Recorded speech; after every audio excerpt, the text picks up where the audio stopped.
Dans cette deuxième partie de leur discussion, Bernard de Montréal et Daniel Ménard abordent le sujet de l'impressionnabilité et de la susceptibilité face aux enseignements et aux influences extérieures. Ils soulignent que les personnes qui manquent d'identité sont souvent plus enclines à être magnétisées ou impressionnées par des courants de pensée collectifs. En revanche, lorsque l'individu se développe et prend conscience de lui-même, il devient moins susceptible de se laisser influencer par les groupes ou les personnes charismatiques. L'individualité permet donc de se libérer des influences extérieures et de développer des relations basées sur le plaisir et le travail, plutôt que sur la soumission. Les deux intervenants évoquent également le mouvement fondamentaliste aux États-Unis et expriment leur compréhension face aux personnes qui se laissent assimiler par ce type de mouvement en raison des difficultés de la vie et du manque de réponse. Toutefois, ils soulignent que l'individuation conduit à un retrait dans la tête, sans pour autant signifier une coupure avec le monde. Ils expliquent que les individus développés sur le plan de la conscience sont capables de garder leur distance avec les parleurs et les jaseurs grâce à leur éducation, leurs références intellectuelles et leur prise de décision psychologique. En revanche, les individus affaiblis par l'absence de référents sont plus susceptibles de subir des échecs et de ne pas maintenir la continuité évolutive dans les sciences occultes ou paranormales. La parole a une importance capitale dans l'évolution de la conscience humaine. Si la puissance est présente, c'est-à-dire s'il y a une corrélation entre le mental universel et l'homme, cela entraîne automatiquement une continuité. Le mental universel a pour rôle de structurer l'homme par rapport à lui-même, afin de le préparer à supporter intégralement le mental universel et à évoluer vers une conscience plus élevée. Pour ce faire, il est crucial d'intégrer des mécanismes d'attraction et de répulsion dans la communication. L'attraction permet de susciter l'intérêt des autres, tandis que la répulsion permet aux personnes en recherche de leur propre identité de prendre leur distance et de grandir. Sans cette notion de répulsion, des sectes pourraient se former, car les individus ne seraient pas suffisamment conscients d'eux-mêmes. Il est donc de la responsabilité de ceux qui ont une certaine connaissance de soi de mettre en place ces mécanismes afin d'aider les autres à évoluer. Cela peut prendre du temps et être difficile pour les personnes sensibles et spirituelles, mais à terme, elles en seront reconnaissantes car elles pourront mener leurs propres affaires en étant autonomes. Un initié a pour rôle de transmettre une connaissance, quelle que soit la durée que cela puisse prendre. Un maître, quant à lui, fonctionne dans un temps psychologique et est en relation avec des guides spirituels. Il ne réalise pas que l'astral fait partie de l'involution de la conscience et que l'homme doit devenir sa propre source de lumière. L'initié détermine le rythme d'évolution de la pensée sur une planète, tandis que le maître se concentre sur la dépollution astrale de la conscience humaine. Pour cela, il faut fracturer le savoir de l'involution en évitant l'astral et en maintenant une vibration consistante sur plusieurs générations. L'homme est multidimensionnel et sa conscience sur le plan matériel est une extension de sa source, mais elle est polluée. En 1984, il a été établi que la pensée doit être neutralisée pour devenir une forme de communication avec les circuits universels. L'être humain vit selon un mensonge cosmique élevé, qui fait partie de la protection de sa conscience contre le feu universel de son égrégore mental. Cet égrégore mental est dépourvu de mémoire. Ainsi, les êtres de l'astral, incapables d'accéder à la pensée, ne peuvent pas activer la connaissance instantanée à laquelle l'être humain peut accéder. Par conséquent, l'être humain reste limité à une conscience planétaire, expérimentale et psychologique liée à son ego, qui représente la somme de sa mémoire consciente ou inconsciente. Cependant, lorsque l'être humain entre en contact avec sa source par le processus de fusion, les barrières de l'astral se brisent et seule la mémoire importante, nécessaire et utilitaire reste. À ce moment-là, l'être humain est capable de répondre aux grandes questions universelles sur son origine. Est-ce plans existants, etc. Toutefois, supporter l'égrégore de son mental demande un grand effort. Ce n'est que lorsque l'humanité est unie dans la fusion que cela peut se produire progressivement. L'implantation de l'instruction et l'entrée de données non pensées dans la conscience humaine commencent à expliquer le phénomène humain et à révéler que l'être humain est autre chose que ce qu'il pense être. Il sait qu'il a une valeur absolue et qu'il devrait accéder à des réponses. Il sait également qu'il devrait se tourner vers l'éthérique de sa conscience universelle plutôt que vers l'astral de la mort pour immortaliser sa conscience. La vérité camoufle le mensonge cosmique. Pendant l'involution, l'être humain a été nourri de toutes sortes de vérités. Pour renverser sa perception psychologique de lui-même, il doit détruire totalement la crainte qu'il éprouve par rapport à la valeur de la vérité qui soutient son ego. Les vérités ont évolué progressivement et nous avons appelé cela une Évolution, mais en réalité, c'était une régression. Aujourd'hui, en tant qu'être humain sophistiqué dans les sciences matérielles et philosophiques, nous ne sommes toujours pas capables de comprendre le phénomène humain. Pour pouvoir comprendre le phénomène humain, l'homme devra apprendre à supporter son propre égrégore mental. L'égrégore du mental est différent de l'égrégore astral. L'égrégore astral permet à l'ego de substituer la présence de Dieu dans la conscience absolue des systèmes universels pour apaiser émotionnellement sa conscience personnelle face à la terreur de son annihilation psychologique. Dans l'évolution future, lorsque l'homme atteindra une conscience universelle et pourra supporter l'égrégore de son mental, il pourra fracturer les liens entre sa conscience involutive, mémoire de la race, et sa mémoire cosmique. Cela lui permettra de libérer sa mémoire universelle et de retrouver le principe universel du feu mental qui instituera sur toute planète le droit d'aîné de cette conscience en évolution. L'homme n'aura plus besoin de relations hiérarchiques avec l'invisible, comme cela était le cas pendant l'involution avec les guides spirituels et les maîtres de l'architecture mentale.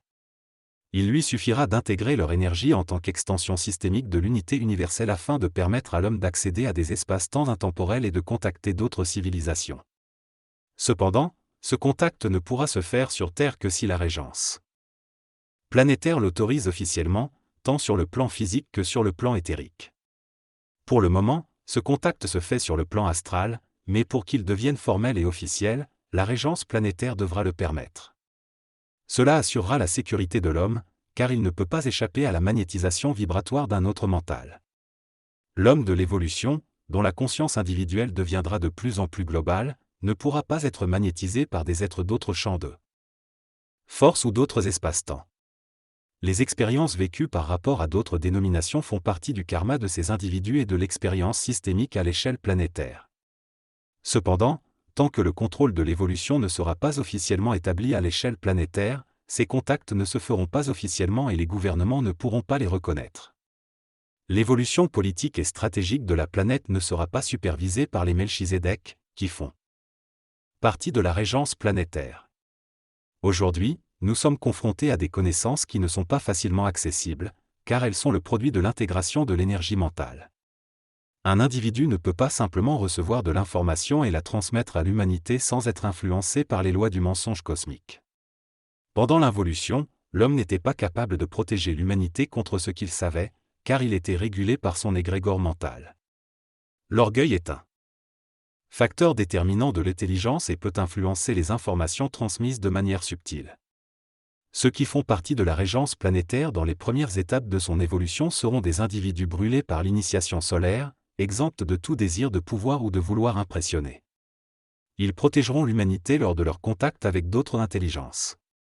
Il est crucial de comprendre que ceux qui parleront et auront un contact avec les nouveaux initiés et maîtres doivent être évalués en fonction de leur orgueil. L'orgueil est à l'origine de la création du plan astral et a créé une limite. La vibration de l'orgueil a permis aux êtres d'avoir temporairement l'impression de la vérité. Il est important de se protéger des influences astrales et des intelligences qui savent manipuler les pensées et les souvenirs.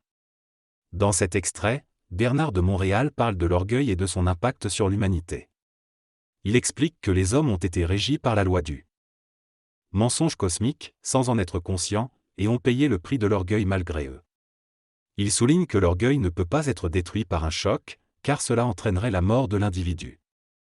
Il mentionne également la notion de fusion renversée, où un être se croit détenteur de la vérité, et explique que cela crée le fanatisme spirituel chez certains maîtres ou initiés. Il affirme que l'homme devra prendre conscience de sa propre lumière pour se protéger de la lumière des autres, et qu'il devra réintégrer l'absolu dans son propre être. Lorsqu'il sera libre de la vérité, il pourra s'exprimer en termes de vibration plutôt que de vérité, car une vibration perdure dans le temps contrairement à une vérité. Une vibration est le résultat de la fusion entre le cosmos et la planète. Ce n'est pas une vérité historique ou contemporaine spécifique. C'est un feu qui permet de briser les formes astrales des différentes vérités et systèmes qui ont servi à l'avancement de l'humanité.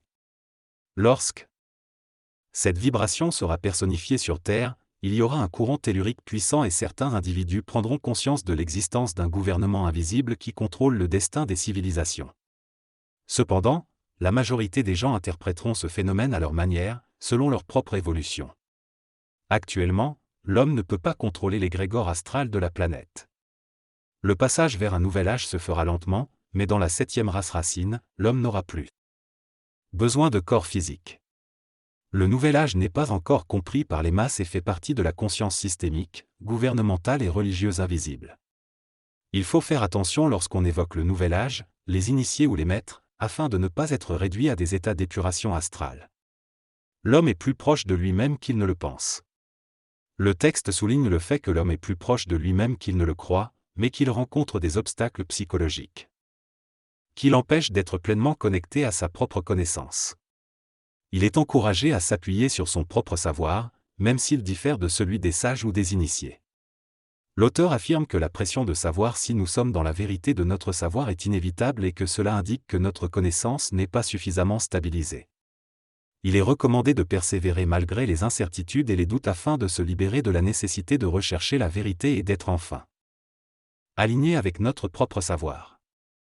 L'idée de supporter l'égrégore, l'influence collective, du mental est également abordée, avec l'idée que lorsque nous serons en communication avec notre propre égrégore mental, notre pensée sera rapide et nous recevrons des informations d'autres sources. L'auteur souligne l'importance de supporter ce qui nous passe dans le canal de notre conscience, même si parfois cela peut entrer en contradiction avec les connaissances établies par la science ou la biologie. Il encourage les personnes à s'habituer à soutenir ce qu'elles savent et à ne pas constamment confronter leur savoir avec celui des maîtres ou des initiés. Finalement, il souligne le potentiel de développement de la conscience et la chance de se trouver à la pointe de l'évolution de la compréhension des lois occultes du mental et des plans astraux de la conscience ésotérique, spirituelle et religieuse. Ce qui est essentiel pour nous, ce n'est pas tant le niveau vibratoire de notre lumière, qui se développe avec le temps, mais notre capacité à regarder dans des zones éblouissantes sans être ébloui. Ce qui importe, c'est de reconnaître que nous avons de la lumière en nous, capable de traverser nos couches astrales et de nous montrer les reflets psychologiques égocentriques de nos pensées.